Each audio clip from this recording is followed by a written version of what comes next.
off to the races. I'm ready to talk and drink. Ba-ba-da-ba-ba-ba-ba. That's your new opener right there. I thought that was just your theme song. It is my theme song. Welcome to the Brewery Adventure. I'm Courtney. And I'm Dan. We're here to dive into the world of your local brewery. It's not just about the beer. It's about the vibe, the people, and the stories behind every tap room. From small neighborhood spots to big bustling brew houses, we'll bring you along for the ride. So grab a beer and join us on the Brewery Adventure. Cheers. Yes. That's a great start. Shit. I forgot to bonk the table. I forgot to drink my beer in general. There was a whole litany of things we did wrong there. That's okay. It's the end of 2025. We're shaking off the rust just in time for the end of the year. That's right. Dan, we are at St. Paul Brewing in St. Paul. Yes, it's the gravitational pull to my palate to this Porterfest is darn near unavoidable. Except I did not come for last week when they had the pepper beer. Yeah. So that wasn't for me. But this week, do you want to say what the beer we're drinking is? This week, if you ask me the actual name of it, I'm going to have to go look it up. But we are drinking, it was the mystery porter this week. Yeah. And it is a chocolate chip. It's not on the card. I can't even look at it properly. It's a chocolate chip cookie porter. Yeah, chocolate chip cookie porter. On their little Instagram reel, they were dumping chocolate chip cookies into the beer. Which I was really hoping that they were just going to have cookies on the counter. No, like, they should. Order a That's porter, get a a cookie. missed opportunity. Closed circuit to St. Paul. Next time, have cookies. You're already going to be putting out cookies for Santa, so why not put out cookies for, your patrons? And honestly, the cookie dipped in the beer looked kind of good. Yeah, well, I think maybe we could do a whole show on what can you and what can't you dip in a beer. Well, Dan. That could be, yep. And if you ever find my friend Tisha, ask her. There's a story there. It's too cold for podcast, too hot for TV. So I did grab a crowler of the pepper beer from last week, and because I did, that was my 5 porters for Porterfest, and I got this cool hat. St. Paul Brewing Beanie. Achievement unlocked. Oh, that was so nice. Yeah. I feel accomplished. I'm going to do that every time we get a cold blow of wind in here because my baguettes are freezing. We're sitting very close to the automatic door to outside, and there are actually people out there by a fire. Yeah. I believe the medical term for them is psychopaths. Yeah. It's an interesting juxtaposition, though. So you've got the cold wind blowing in, and you've got the nice warm glow of the Christmas trees. Yeah. It's just very festive in here. And then you get what is that, a ficus? A palm tree over there.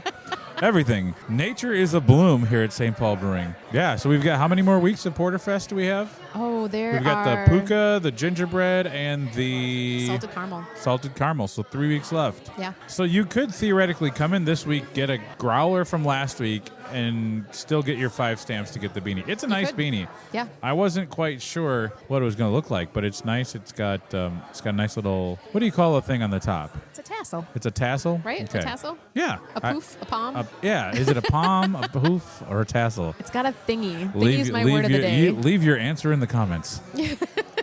Yeah, it's a quality thing. Sometimes, you get a, not necessarily, I use air quotes when I say free giveaway because you had to buy 5 beers to get it. Yeah. Which, I guess, I'll be really mad if they have that exact hat in the merch store for $25 because we could have just got that. But you wouldn't have had the experience of all the delicious porters. There is that. It was a nice feat of accomplishment. Yeah. Are you a Seinfeld person? I do like Seinfeld. Oh, okay. Because I was like, feats. Are we getting into some feats of strength? Well, it's not December 23rd yet, but we could on that day. But I think you'd kick my butt. I've been practicing all year. Try to sweep the leg of a John Lovitz lookalike. Eat fresh. This is good. Yeah. I like this. Where do you think you rank the chocolate chip cookie porter with all the other ones? Okay, these might be mostly in order of when I had them. I really liked the hazelnut porter, then the s'mores, then this one, And then, like, if you drop several more slots, is going to be that cheesecake one. Yeah, you just really didn't like that one.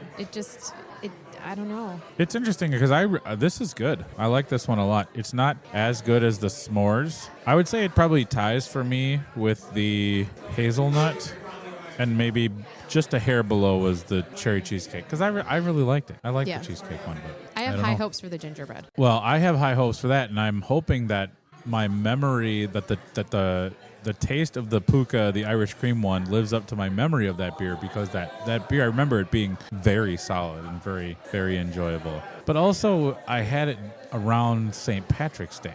So I think sometimes when you have something in the season, it's better. I don't know. There's a little something different in the air. Yeah. For that night, it was leprechauns and green. I mean, there's still green for Yeah, Christmas. there is. Yeah. Except these Christmas trees are Oh, well, yeah. not green. You have a snow-coated Christmas They got tree. a snow-coated, but they're pretty. I like them. I have another update for you, Dan. Yes. On our last episode, we talked about gifts. Yes, we did. I got really excited about a game You did. called Heroes of Barcadia. Mm-hmm. I was so excited about this that I ran off and bought it. Because that's what I do. I wanted the game. I went and bought the game. Well, it turns out that maybe some other people bought the game for me as well. So you bought me the game, and Grant from Trove also bought me the game. Yeah. So now Now you got Heroes of Barcadia for a everyone. bunch of copies of Heroes of Barcadia. Which I'm really Now, excited about. Did the one that you bought and the one that Grant bought have the extra booster pack in it? The one I got had the booster pack. Okay. The holiday. It was like a holiday sure, booster pack. okay. I think it's the same one.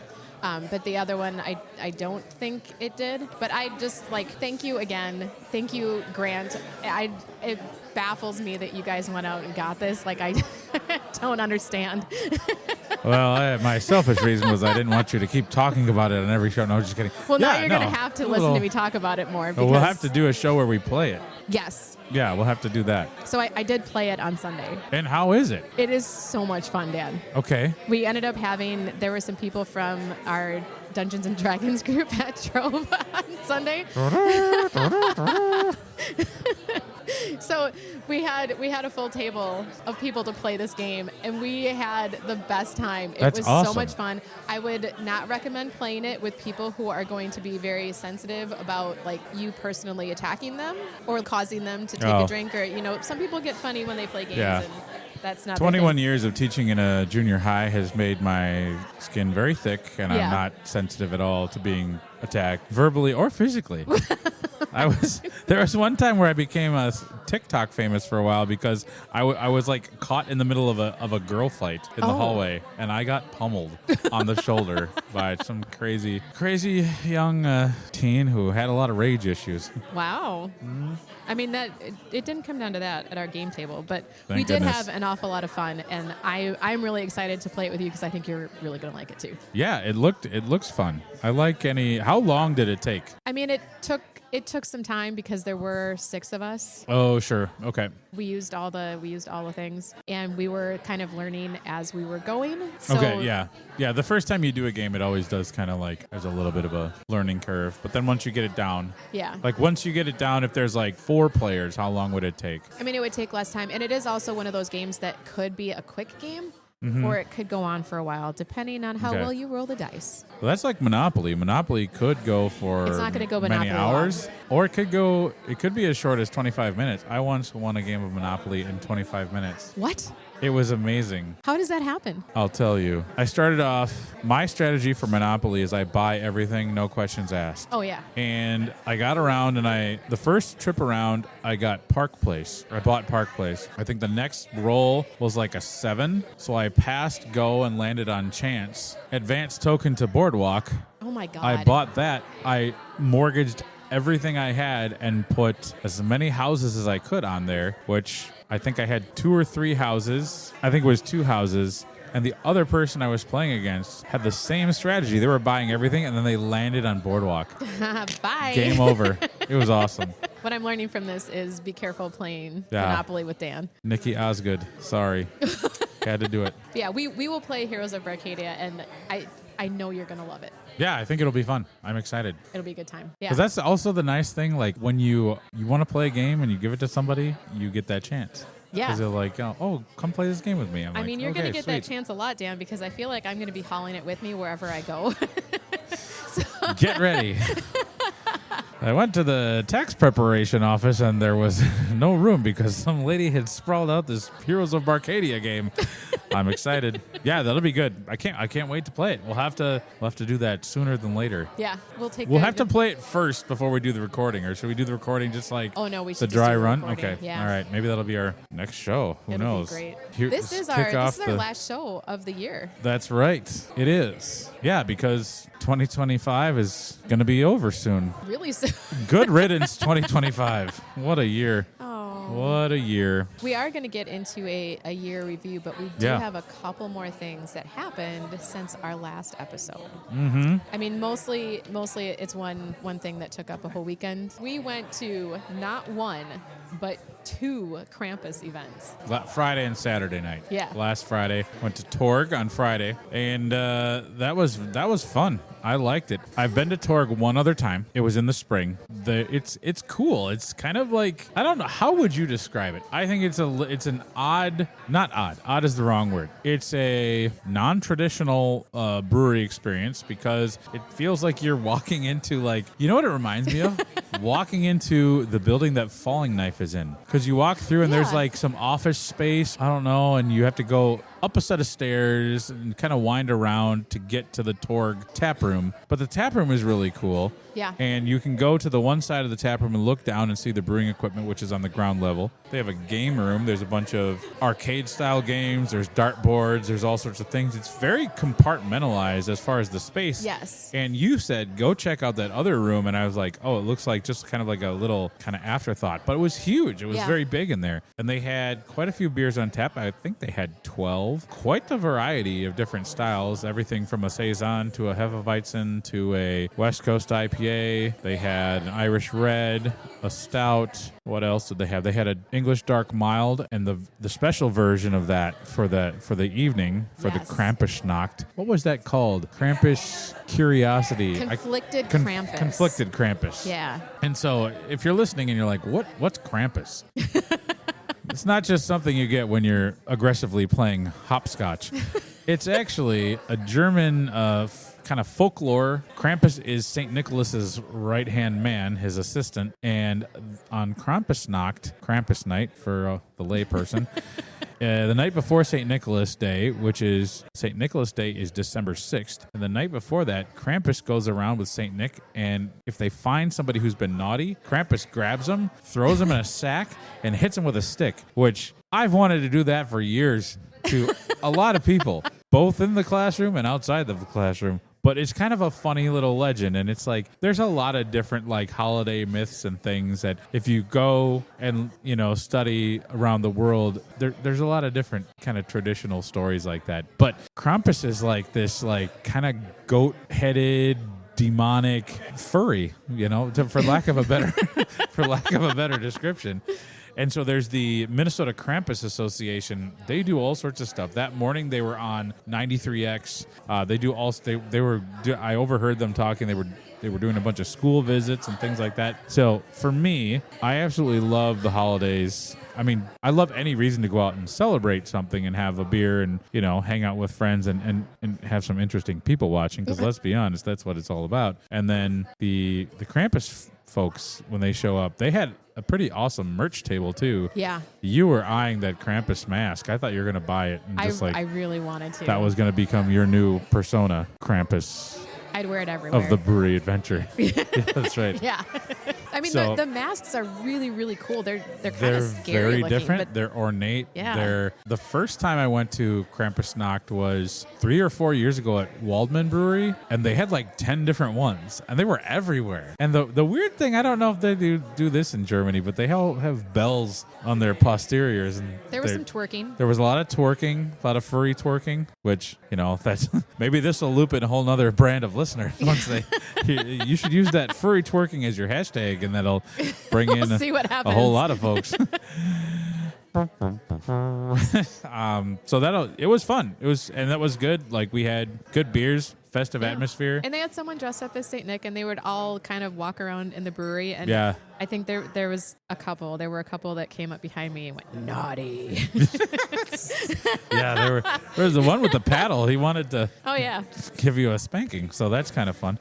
The holidays brings out all sorts of appetites for whether for your dessert porters or a little bit of discipline. Who knows? That was really fun. Yeah. And then the fun didn't stop there because the next night, December 6th, which is the official St. Nicholas Day, we went to Waldman Brewery. Yeah. And that was an outdoor event. A wee bit chilly.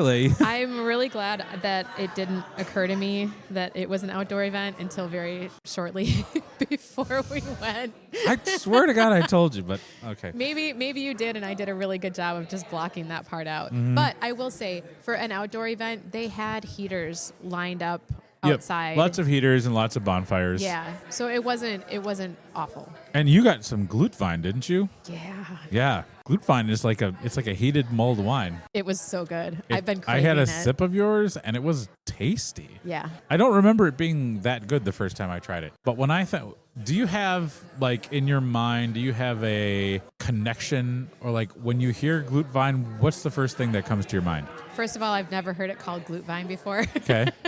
If you say mulled wine, Yeah. I'll be like, yeah, I want that. I Okay. like that. But now I'm going to be fancy about it and always call it Glutwein instead. Yeah. Well, so one of my favorite Office episodes, the Pennsylvania Dutch Christmas episode, where Dwight Schrute, this could be another podcast too, but every year I watch the Christmas episodes of certain sitcoms because they're really Oh, good. yeah. And I'm kind of going through them now. So we just started the Parks and Rec ones. We just finished the Modern Family ones. We will watch the Office ones because those are some of the best. The Brooklyn Nine-Nine holiday episodes are pretty funny. Nine-Nine. Yeah. Every year on The Office, they do a different like holiday celebration. One year they do Morocco. One year they do like an Indian version. And then Dwight is obsessed with Belschnickel, who is like this character who from Germany. So like when they do the Pennsylvania Dutch Christmas, Dwight dresses up as Belschnickel and makes Glutwein, and then they wrestle for the pig maw. It's like this pig jaw bone thing. It's like a wishbone. It's one of the best. I think it, in my mind, it's easily a top 5 Office episode, Of all not of them. just holiday episode, but just of all of them. But it's so funny. So check it out. It's on whatever you're streaming. They do. Oftentimes they'll curate them. I think on Peacock they're organized by show, but it's really. I'm going to go find that one. It's really good. It's really good. So that's what I think of every time I hear Glutwein. I think of Dwight Schrute as Belschnickel, and I mean, it's that's just not a bad correlation. it's just so funny. the Glutwein at Waldman. You say it like that. It You had was a tone. really good. Yeah, very nice. Well, especially when what was it? The temperature was cool. Yeah, it was yeah. like, was it single digits? It felt like single digits. It easily could have been. Because when we left there and walked down the street, and I started losing feeling in my legs because it was cold. We easily could have driven over there too. Yeah, it was fun. That was a good night. And then we went to Mancini's.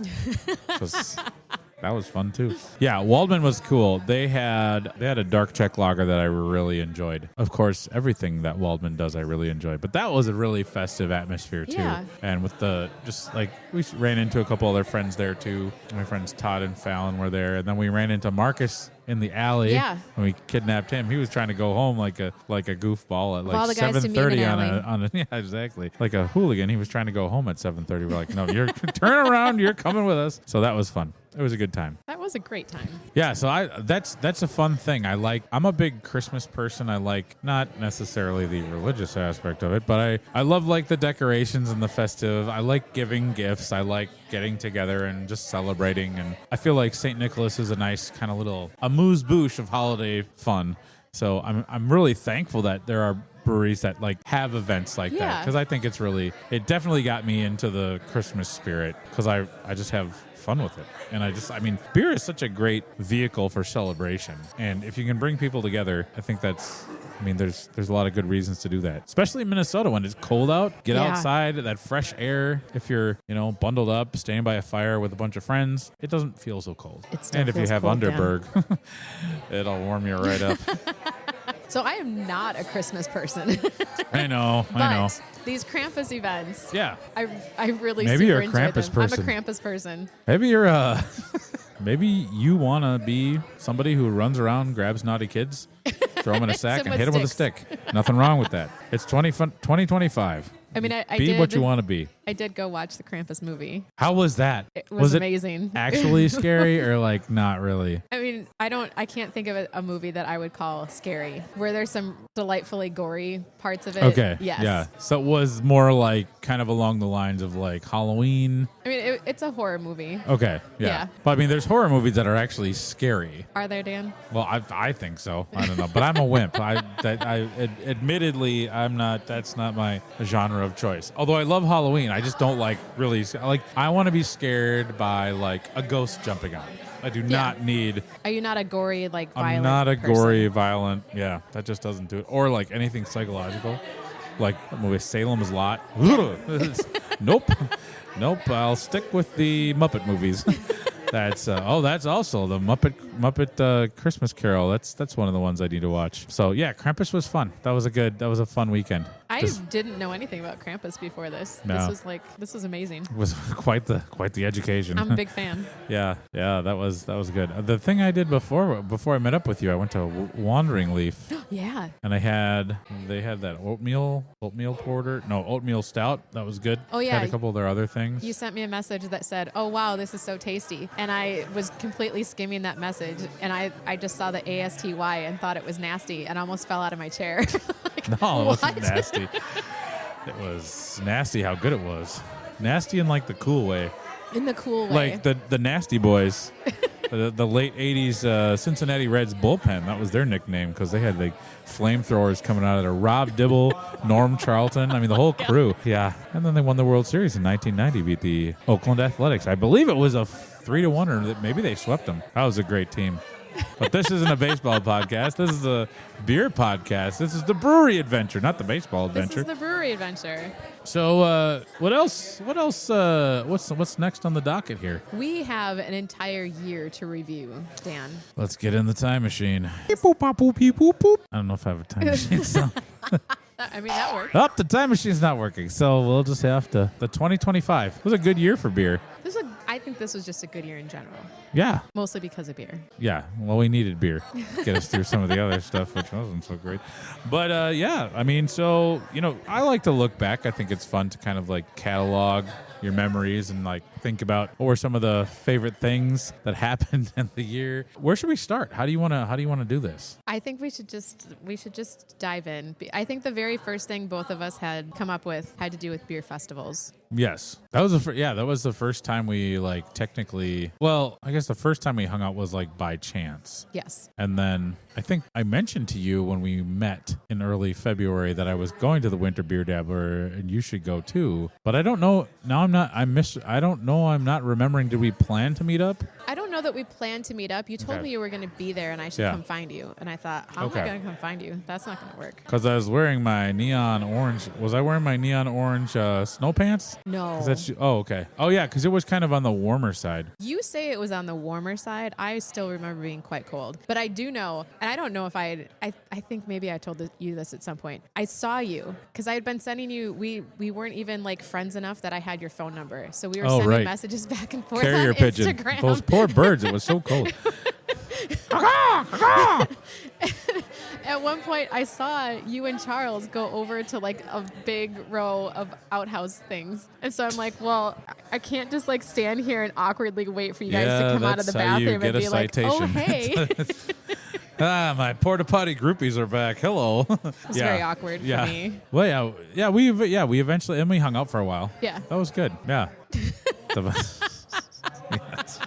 Good times. Yeah. So I had beer festivals just kind of, for me, every beer festival this year was a first for me. Yeah. And they were That's exciting. Yeah. That's really fun. I think back to, that was my 2010. Yeah. ABR, I think Winter Beer Dabbler, St. Paul Summer Beer Fest. All Pints wasn't a thing yet, I don't think. And then, rinse and repeat every year. I don't think I'd ever heard of these things happening before. They were very Which is kind of crazy because they have really tamed down the number of beer fests. There was a point where it seemed like there were multiple beer fests like every single weekend. It was like beer festival overload. And I think that it's kind of coming back. I think now there's more of a desire for beer festival. But there were a lot more more of them. And then the pandemic kind of squashed that Yeah. a bit. But I also think there were just too many. You know, it was like, I mean, if you wanted to, you could go find a beer festival happening somewhere every weekend of the summer, which is like, okay, so they're not all equal. Yeah. I mean, some are better than others. That's not breaking news to anybody. But yeah, so the Winter Beer Dabbler, they have a ton of regional breweries. Like Sam Adams is there. Oh, like that's right. Dogfish Head is there. There's a lot of other ones. And the Minnesota Craft Brewers ones, those are just APN for the and ABR. Yep, and they used to do Winterfest, but they don't anymore because they claim it doesn't make money, and I guess it doesn't. But it was so fun, and I want them to bring it back. I mean, that's the thing. I remember. And it was indoors. Leaving. Oh, like indoors you'd is get great. dressed to the nines and Ooh. go. Like I would wear like a sport coat and a tie. Oh my goodness. Yeah. So I can't just show up in jeans and a sweatshirt. You could. That's the beauty of it. But I You chose not to. it was like a reason to get dressed up. Okay. You know. But yeah, I think the last one they had was 2019. It was at the U.S. Bank Stadium in the Polaris Club, and then there was like a blizzard that night. And I remember trudging out of there with 2 crawlers from Giesenbräu in my sport my coat God. and trying to wade through the snow.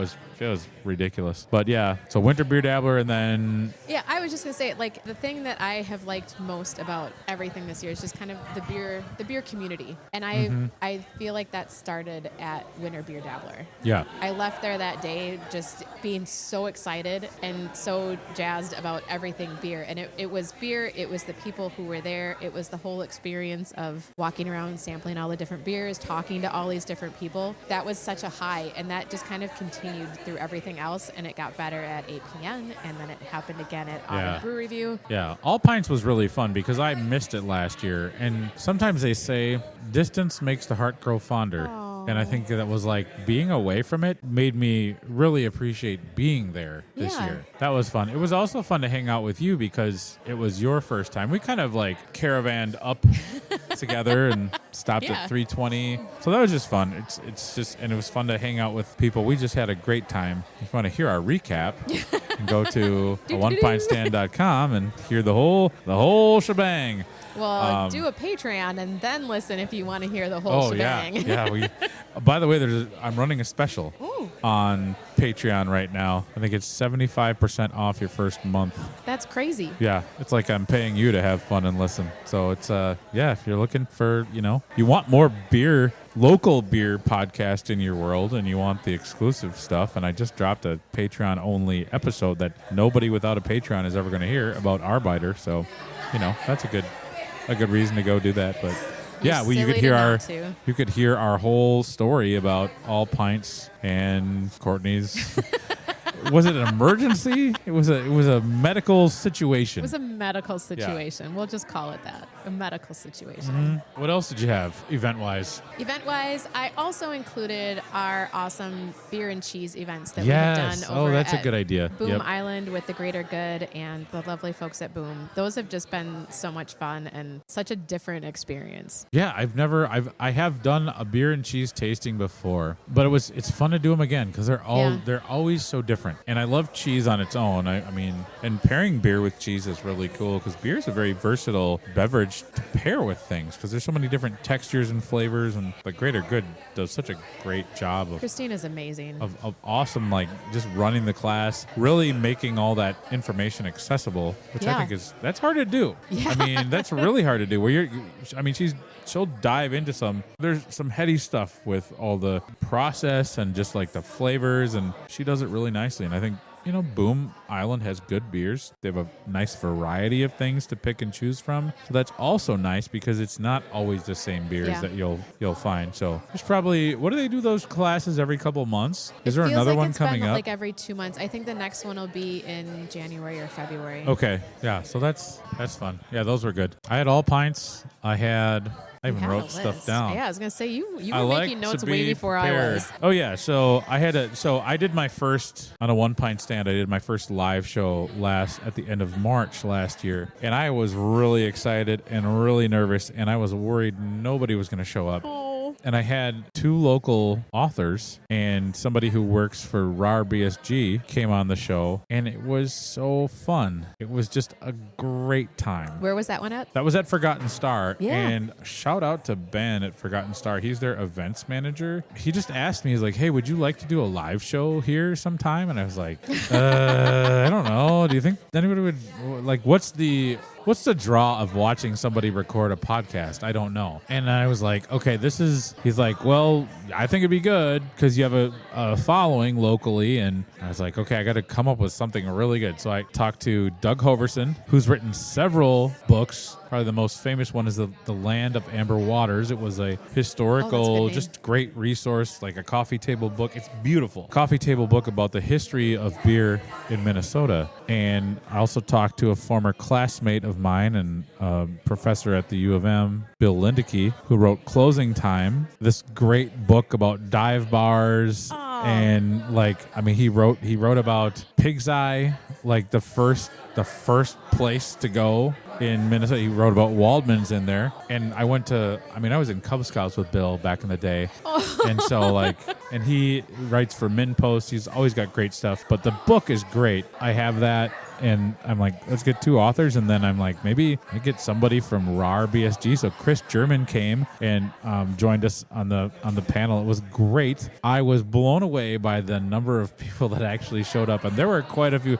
Doug made the comment. This is like what gives me such joy, because when people in the industry come out to something like that, that means a heck of a lot to me. I think it was because we had some great panelists, Doug, Bill, and Chris. A lot of people knew those people, but there were a lot of head brewers, a lot of brewery owners in the audience, and Doug even commented, you've got some heavy hitters in the room. And I was like, that's so exciting. I really hope this goes well. So it was super fun. And that was we had a great time doing it. And since then, I've done 2 more live shows. I did a live show at Spiral Brewery for their 7th anniversary. And then just recently, last month, I did one at Heavy Rotation for the beer that I brewed, Minnesota Hug. That's still on tap. Great beer. Still pouring, still tasting good. And then I'm going to be doing another live show on Friday, February 27th, up at Lupulin Brewing Company. It's kind of like a preview of their big beer week. So stay tuned. There'll be more information. We'll have more episodes between now and then, so I can come up with some. Yeah. There'll be some more details there. But I think it's kind of becoming a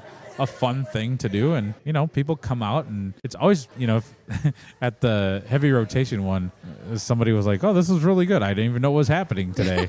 So I'm like, oh, great. Good. So it's kind of a neat way to kind of connect with people. Heavy Rotation was the first one that I was able to go to. And so there were some people that didn't know what was happening and just kind of happened upon the brewery that day and sat down and listened. But you like, also, hey, you're the guy from the poster in the men's room. Yeah. That would be me.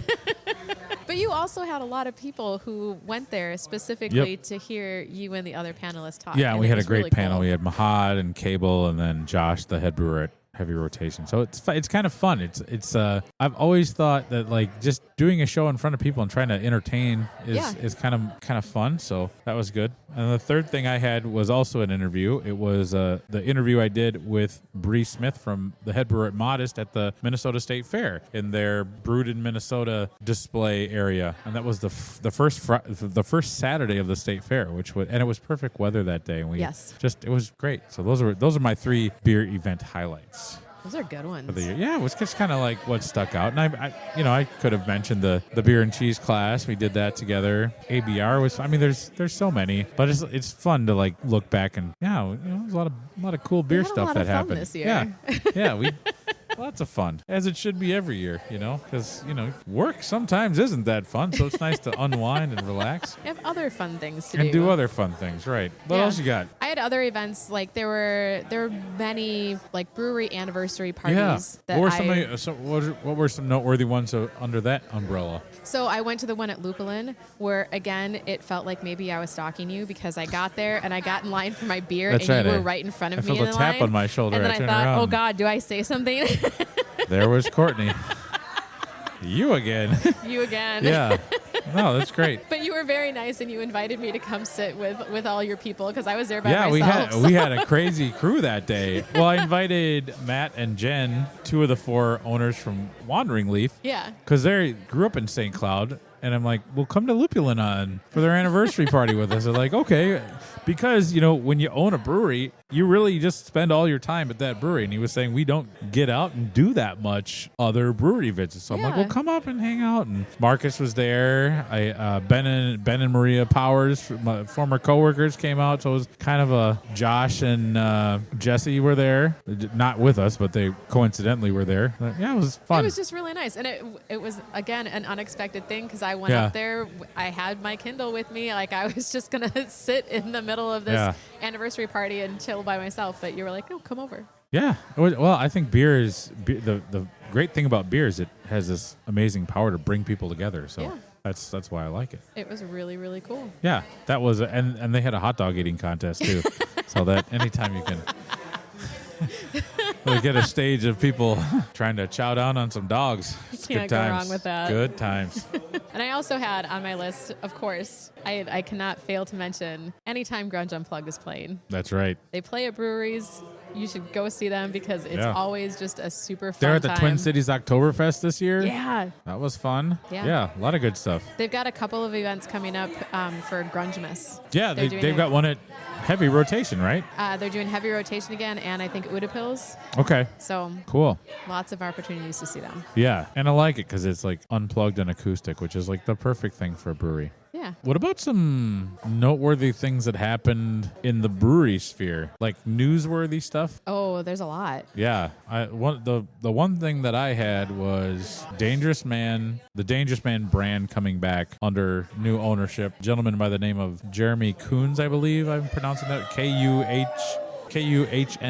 I met him. They did a tap takeover at Malcolm Yards back in November, and I went to that. I got to meet him. He's a super nice guy. Very excited. I was super pumped to see that their brand was coming back. I love their beers, and I know that they are looking for a taproom space. So that made me happy too. At first, I'd heard that they were looking in the very suburban south area, like Lakeville, and then I talked to him, and he's like, nope, it has to be in Northeast. Yeah. And so I agree. I think I don't know that brand would translate as well down there, nor I don't know if they'd be embraced as well. They're cranking out beers again. Northeast. So I had peanut butter porter on tap, and it was delicious as always. So that coming back, that was a big one. Just like last week, over the weekend, as a matter of fact, Fair State closed their tap room for good. They're still making beer. They're still making beer, but they don't have a tap room. And they in the last year they ditched the cooperative thing, so they're no longer a co-op, which I think that went away when they filed for bankruptcy. And there's a lot of I think about that place, and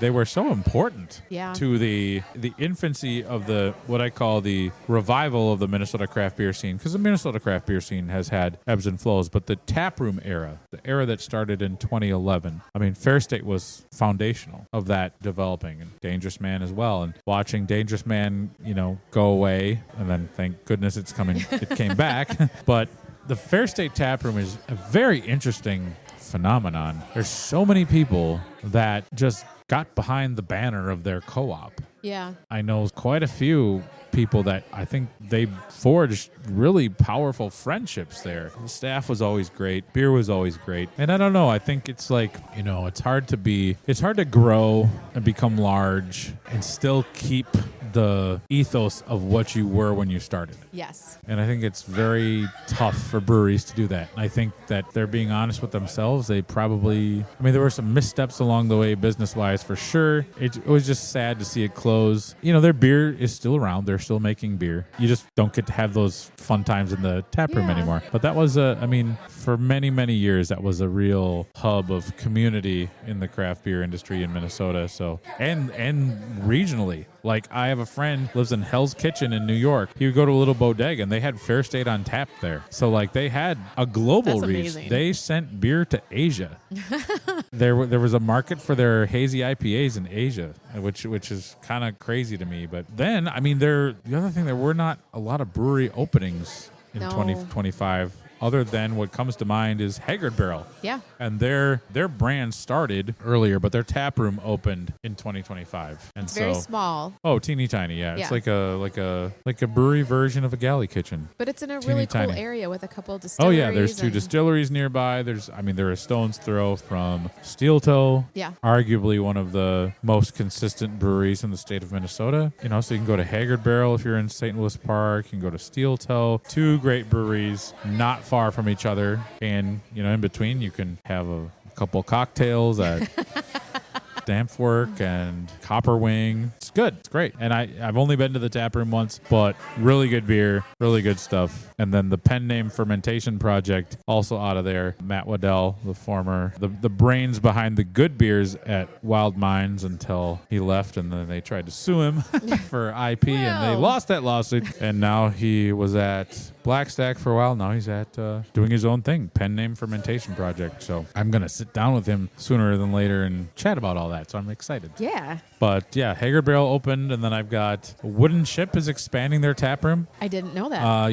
I think they're taking out, I don't have the particulars, but I believe that they found a different site to produce their beer, and so that area that is brew house now is going to become taproom space. Oh. That's from my understanding. So That's exciting. that'll be good because it's very small. In the wintertime, there's not many seats. Yeah. And it's a very popular place. It's a very neighborhood spot, very community gathering spot, and their beers are excellent. So that's cool. And then the last one I've got is brewery closures. We had quite a few breweries close. Brewery closures are interesting because I think everybody starts talking about doom and gloom. And it's like they always say, like, oh, is the bubble bursting? It's like, well, that's. I don't think that's accurate, and it drives me crazy when I see headlines like that. I think they all close for different reasons. Right. Some of them aren't entirely closing. Again, like Fair State is closing their tap room. They're still making beer. Yeah. Schramm House is closing their tap room, and they're going to be serving beer out of their winery. They're still making beer. Like, they're not gone. And it's like, I mean, there were some breweries, just like restaurants. Yeah. It's very hard. It's a volatile kind of industry. Nothing lasts forever. It's not, I think it's good on you if you do last forever. Yeah. Well, I mean, really, the only place that's lasted almost forever as far as like Minnesota's history is like Shell's. Yeah. You know, they're 165 years old. Other than that, I don't know, the next oldest brewery in Minnesota is probably Summit because they're going to be turning 40 this year. Wow. They started in 1986. And then Town Hall opened in 97. Surly opened in 2006. Probably some others that I'm forgetting. But, you know, it's hard to make a go of it. I mean, if you get to 5 years, that's pretty good. Yeah. You know, Lupulin, they're going to be 10 years old. So it's like they just celebrated they celebrated was it their 10th anniversary? Yeah, it was their 10th anniversary. So it's like, that's a major feat. Yeah. I think that also there was like, it's a lot of breweries out there and people's drinking habits are changing and the economy isn't very good. So I think the first thing that people decide to not do is go out. Yeah. So. And there are definitely a lot of breweries even in the metro area here. There's a lot of them. But there are also, many of them just feel like your neighborhood pub that you go to. Right. Well, and a lot of breweries have transitioned over to the brew pub model. Yeah. That's what Forgotten Star did. Omni did. You know, that's maybe that's the bigger story is like that's seen as more of a viable way. You're serving food and then you have the options for cocktails and wine to just try to get more people under your umbrella, yeah. You know, who want different things, which I'm all for. But yeah, it's interesting. I think it's a scary time. I think we talked a lot about this on our last show with the THC potentially going away. Now, yes. I did see that I can't remember which Congress people are planning on introducing a bill that will kind of maybe reverse that or make it different or something. So I think with a year to work something out, I think it'll be fine. But that's a concern. I mean, if THC goes away, that's been a lifeline for a lot of these that places. will be a doom and gloom thing. Yeah. I don't think we're there yet. I think it's like, you know, things are different. What am I forgetting brewery wise? I mean, my closure list was Fair State, Schramm, Invictus, Lynn Lake, Chanhassen, Mankato, Well, and Invictus, and Alloy. Invictus just like sold. They're like, that real estate was worth a lot. Yep. They cashed in. So that's, Yeah. that's their right. That's if you're a business owner and somebody offers you a lot of money for your brewery, you're going to do it. And I just think I think we're finding out that some communities can really only support one brewery. Yeah. And in this day and age, if you're a brewery, your quality needs to be really good and consistent. I think some of the ones that closed, they either weren't as relevant or they weren't consistent. Yeah. So that's not a bad thing. That's if you have a plant, you have to prune some branches sometimes to keep it growing. And I think the higher across the board level of beer being poured at a lot of places is a good thing, but that also means that some of the breweries that have been around a while are going to become less relevant just by the nature of how things work. Yes. And so if you're a brewery and you want to survive, you need to figure out how to get people into your tap room, and you have to make sure your beers are consistently good and delicious. Yeah. So, which brings us to Do-do-do-do. things to note about the last year.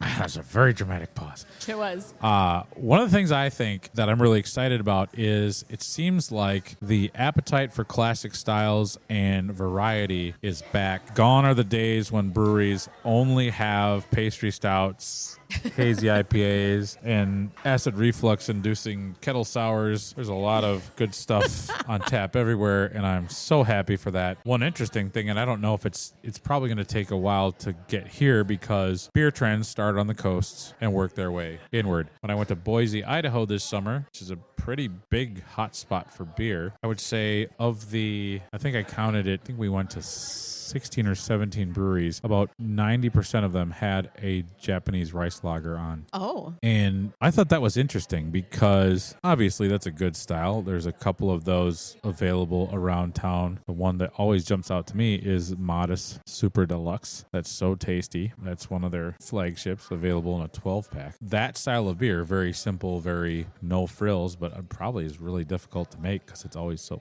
crisp and clean and so yummy. You want to have it all the time. So I think lagers are for sure back, and so I've seen more amber ales, brown ales, a lot of pub ales on tap. Although I missed the ASB last weekend at Torg by 20 minutes, so that was the unfortunate. look on your face, Dan, was so sad. Yeah, that was a bummer. But I think the pendulum is swinging back to more variety, which I think bodes well for the craft beer industry because this will be a chance to get a whole new group of people psyched up about craft beer. Yeah. And I wonder if that's going to lead to maybe kind of a renaissance in homebrewing. I don't know, because that used to be very popular. And I think if you don't have homebrewers, you're not going to have brewers, that's because true. It has to start somewhere. So I wonder if that's going to be a thing. I wonder if homebrewing is going to become more popular, and maybe we'll see some more brick and mortar places. So that's one thing I had. I also thought, and this caught my eye the other day. I think breweries are going to need to get creative when it comes to getting people to hang out. Yeah. Because whether you're drinking alcohol or something else, breweries need butts in the seats. Yeah. And so Little Thistle Brewing just unveiled their 2026 passport. And this is kind of interesting. 2026 pint passport, Little Thistle Brewing in Rochester, Minnesota. For $100, if you buy the 2026 pint passport, you get one free beverage a week for an entire year. Now, what's interesting about that is I think the cost is really good.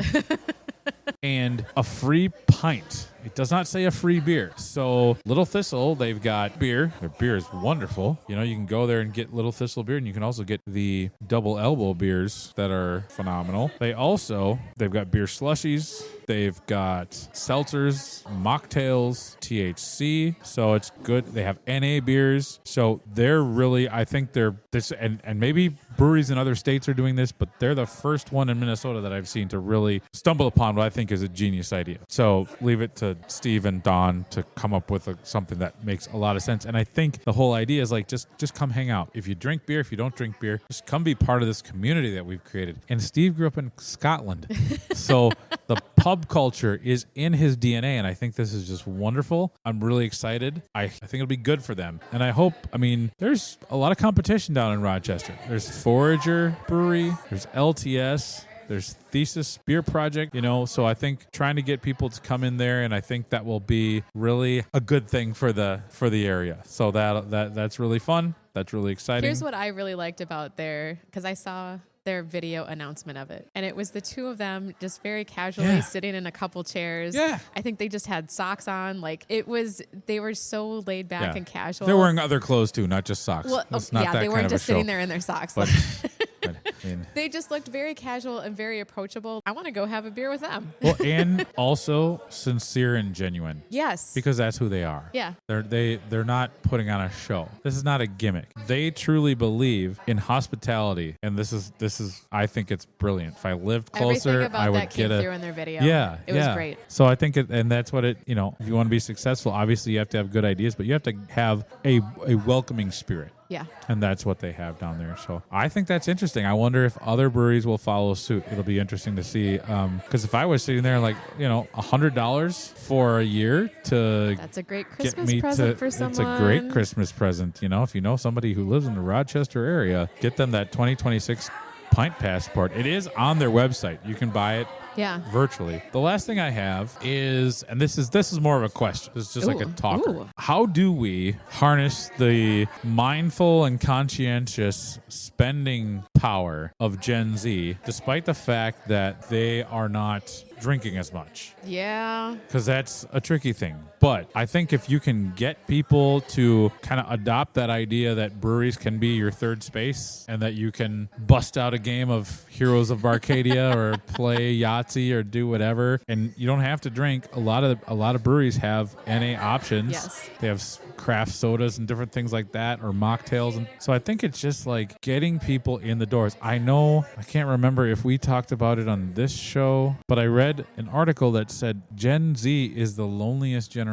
Yeah. Like people ages 7 through 22, they make up Gen Z. They report being lonely. And I think what a great way to kind of meet other people than like, here, we're not at a bar. It's not noisy. We're not being hit on. It's not. Yeah.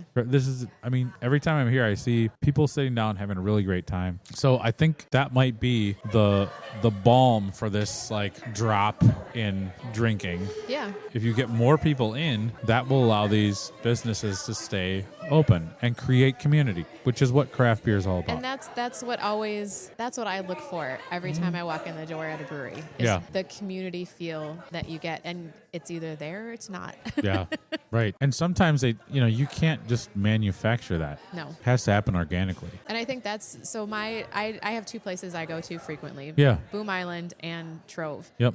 Trove a couple of weeks ago did their Friendsmas event. Oh yeah. So they kind of like last minute invited all of their regulars and said, hey, we're going to do this thing. I think it was a Wednesday night. So middle of the week, we're going to do this Friendsmas. Wear your ugly holiday sweater or whatever. We're going to do a white elephant thing. It's going to be a potluck, so bring something to pass around. That's cool. I was not prepared for for what was happening down there. There were so many people down. There were easily 40 plus people that came to this thing, like just community people for Trove that randomly heard about this. It wasn't published anywhere. It wasn't like a big email blast went out about it. See, that's pretty cool. They just knew it was happening. They came. The food that they brought with them was incredible. Yeah. The white elephant gift exchange thing was absolutely hilarious. Yeah. And it was just like, it was such a fun, cozy night of community.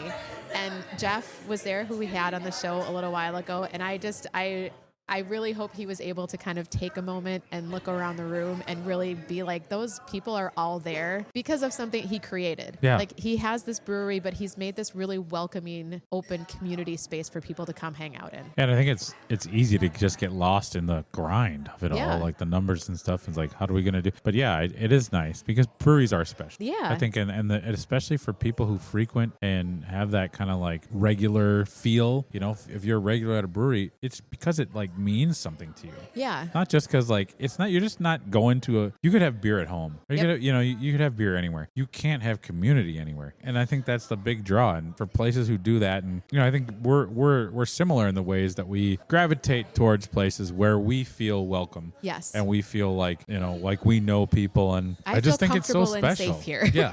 Right. Yeah. So I think that's the key. How are places going to tap into that? Because for a while, I think, yes, yes, it always has to be about the beer, but it also needs to be about the place. And Yeah. people need to realize when you sometimes people ask me, oh, how come you never go to this brewery? And this brewery is like far away from my house. Yeah. That's not to say, I mean, I travel all over the place. For God's sake, I drove up to Grand Rapids, Minnesota this summer and had a great time.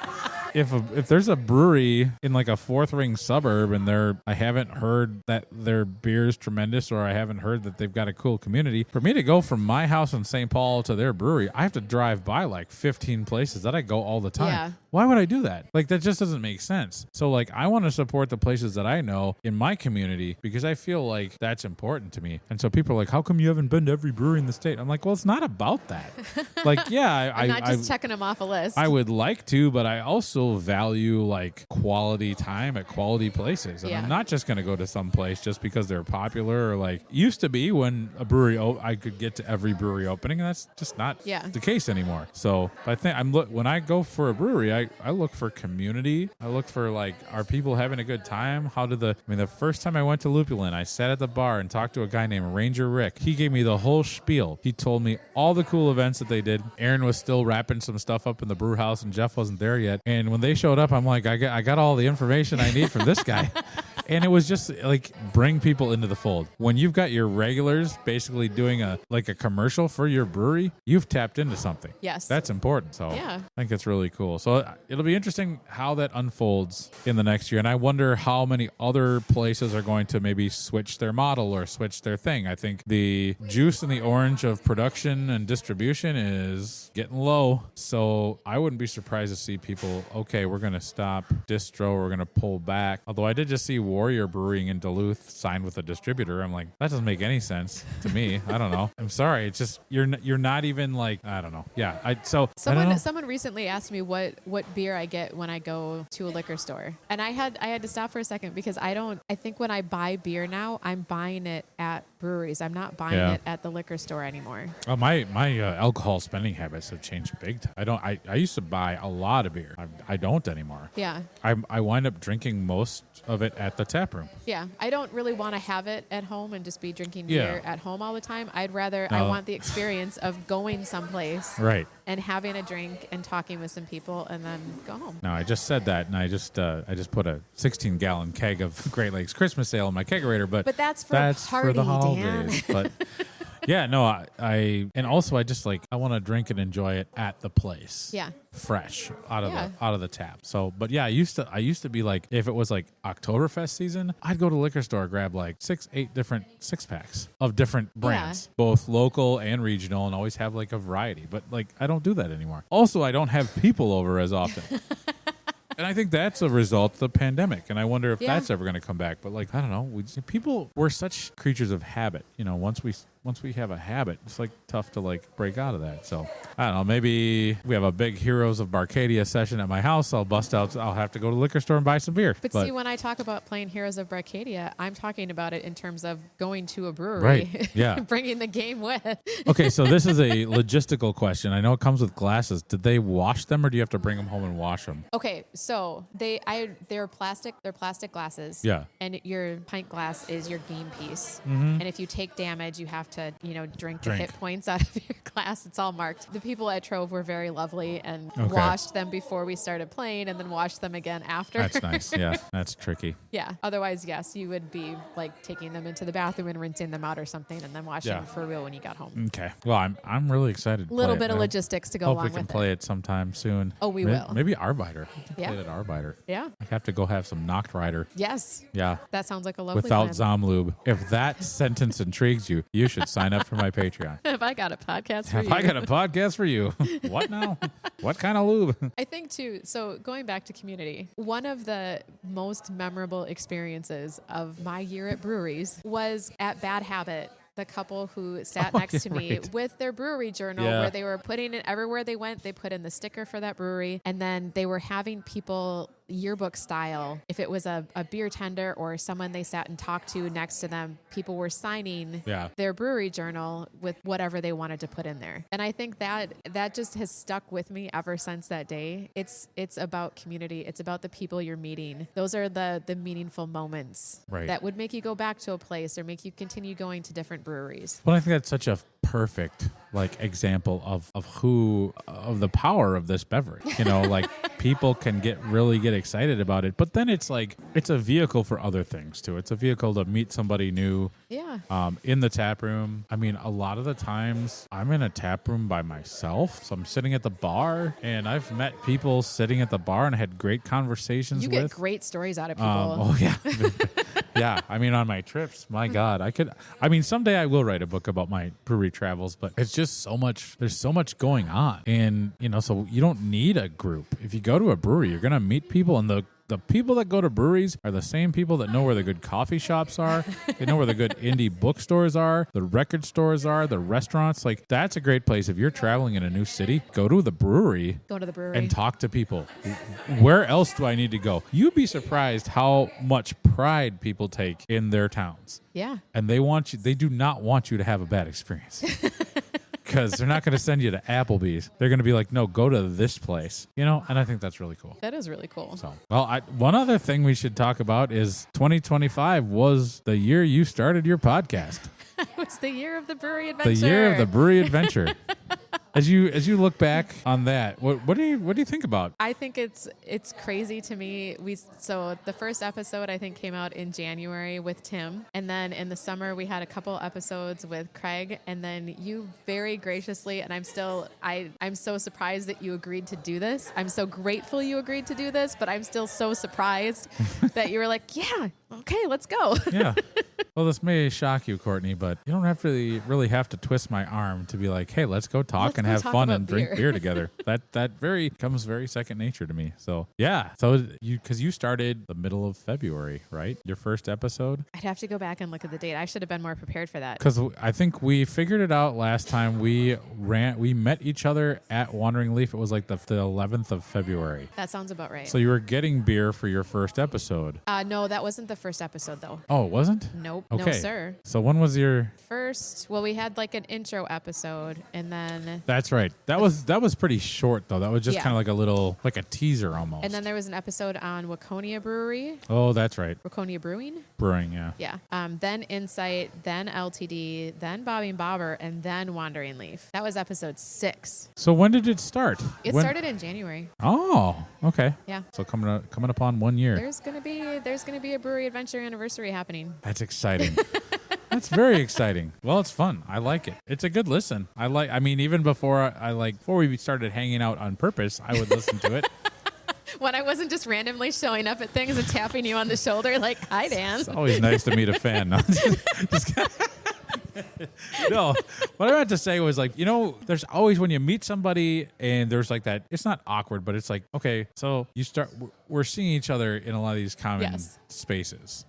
How do you cross the threshold of how do we move from hanging out on accident to hanging out on purpose? Yeah. And I think it's we were messaging each other on Instagram, and then you're like, do you just want my phone number? It'll be easier. I don't get notifications from Instagram. Probably do that. But that's I also think as it's harder, I don't know, as a 46-year-old, it's harder to make friends. How do you how do we become friends? How do you become friends? Somebody should do a TED Talk about that. But we became friends very quickly because of beer, and because we both get excited for this stuff, legitimately excited. Yes. So you will see us at festivals now, off in our own little corner of being super excited about what's over there and what's over there, and ooh, let's go get this. Like a bunch of coked up chickens. Yeah.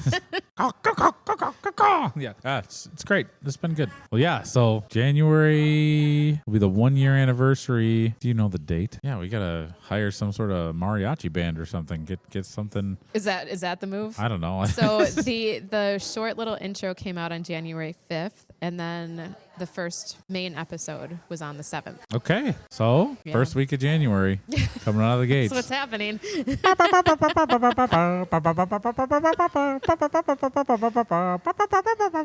don't Olé. even need to hire a band. You got it under That's right. control. We'll just record a bunch of that. Yeah. Yeah, that's exciting. Fun. And it's changed. Like, it's obviously changed a lot Yeah. since the beginning. Your co-host And it number always 3, does. Dan. Like, I mean, hope I'll last longer than We're gonna you know? no. That's it. There's three and done. That's it.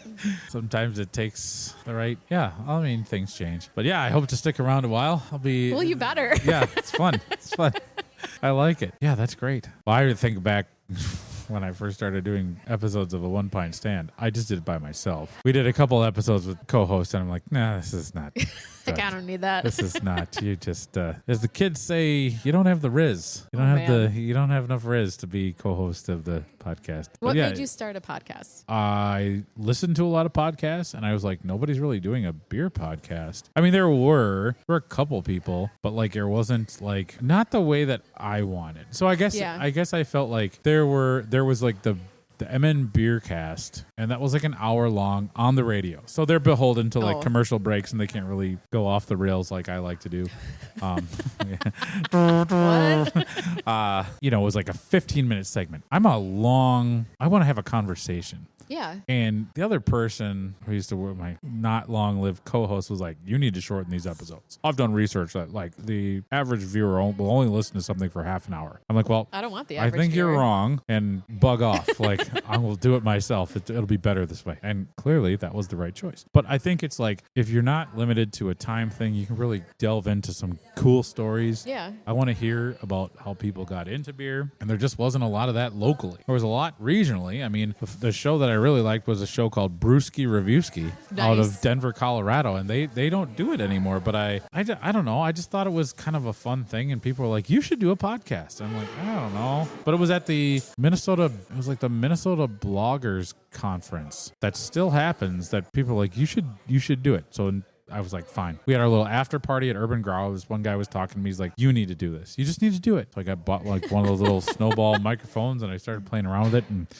Look where you are now. here we are. We're sitting next to a lovely Christmas tree on another podcast. So I'm involved with 2 podcasts now. That's great. It is Just great. wait till I start my cheese one called Cheese Louise, and that'll be my third that'll be podcast. good. So yeah, no, I like it. I like storytelling. I like hanging out, and it's just a fun, creative outlet. When you teach, it's like I don't get to interact with adults very often. Yeah. At my job, and I think that's part of it too. I want to sit down and have a conversation. I think that's been a big part of it for me. Like it has been a reason for me to leave my house, which I don't Yeah. always really need to do.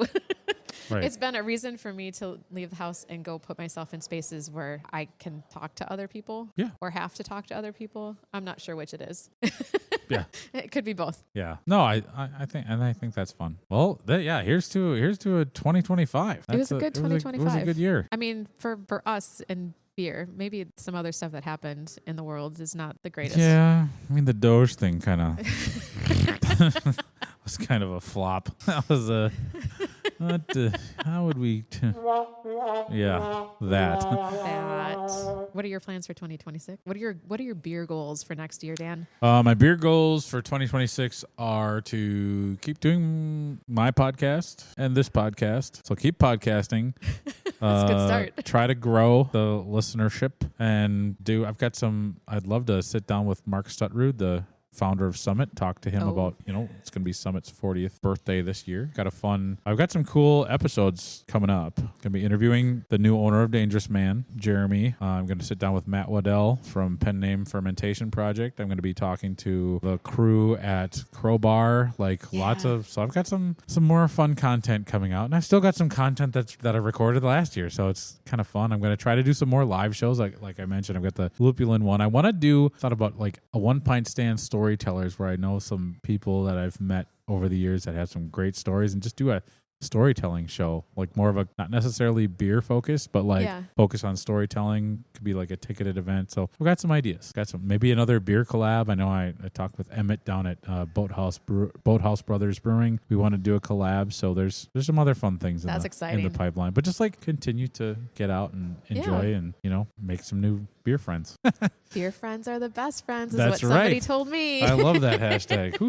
That person must have been a genius. Genius. Yeah. How about you? What are your 2026 goals? My 2026 goals are to keep exploring different breweries because there are still, like I have been trying to get to places that I have never been before. Yeah. It's a little bit more daunting now in the winter because I don't necessarily want to be slipping and sliding around on icy roads. Yeah.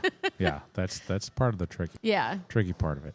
But I think there's still some within the metro that I haven't been to that I would like to get to and experience. And that stuff is fun. I agree. Well, I think it's fun being on another podcast. So thanks for having me. This is really fun. Thank you for being here, and thank you for your friendship this entire year. This is just, it's been the best time, Dan. Yeah, it is fun.